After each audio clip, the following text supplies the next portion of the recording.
এবারের ঈদুল ফিতরের ঈদযাত্রায় সোয়া তিনশো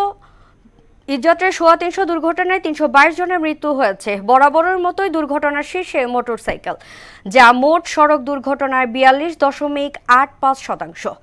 ১৩৫টি মোটরসাইকেল দুর্ঘটনায় ১.৫ শতাধিক মানুষের মৃত্যু হয়। দুর্ঘটনার অন্যতম কারণ হিসেবে পরিবহনের বেপরোয়া গতি আর মহাসড়কে ব্যাটারি অটোরিকশার দৌরত্বের কথা বলেছে বেসরকারি সংস্থা যাত্রী কল্যাণ সমিতি। নাসির উদ্দিনের রিপোর্ট।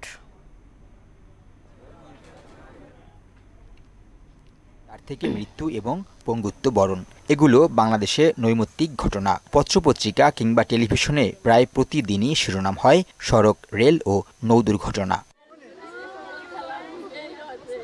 বছর জুড়ে তো দুর্ঘটনা আছেই, তবে ঈদযাত্রার ৫-৬ দিনে সংখ্যা বাড়ে কয়েক গুণ।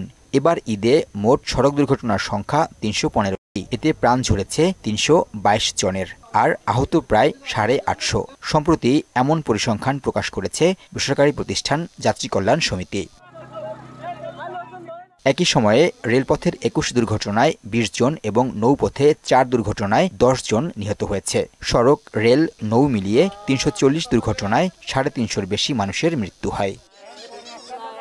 বরাবরের মতো এবারও দুর্ঘটনার শীর্ষে মোটরসাইকেল। ঈদে ১৩৫টি মোটরসাইকেল দুর্ঘটনায় ১৫১ জন নিহত ও ১৫৫ জন আহত হয়েছে, যা মোট সড়ক দুর্ঘটনার ৪২.৮৫%। আর মোট মৃত্যুর ৪৬.৮৯% হয়েছে মোটরসাইকেলে। বিশ্লেষণে দেখা যায়, মোটরসাইকেলের পাশাপাশি ১৬.৫৬% বাস, ১৪.৮৬% ব্যাটারি চালিত রিক্সা, ১৪.৪৩% ট্রাক, কাভার্ড ভ্যান এবং কিছু দুর্ঘটনার কারণ মাইক্রো এবং নসিমন করিমন।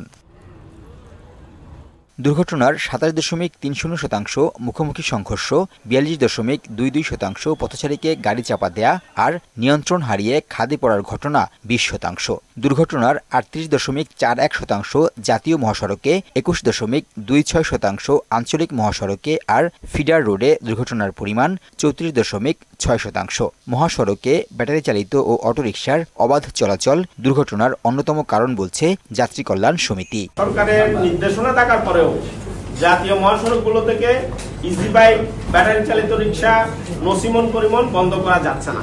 মহাসড়ক নির্মাণের ত্রুটি, ট্রাফিক আইন অমান্যের প্রবণতা, উল্টো পথে যানবাহন, সড়কে চাঁদাবাজি, পণ্যবাহী যানে যাত্রী পরিবহন, অদক্ষ চালক, ফিটনেসবিহীন যানবাহন, অতিরিক্ত যাত্রী ও বেপরোয়া যানবাহনের মতো ঘটনা দীর্ঘদিনের ব্যাধি। প্রশ্ন হচ্ছে, এগুলো কেন কমানো যাচ্ছে না?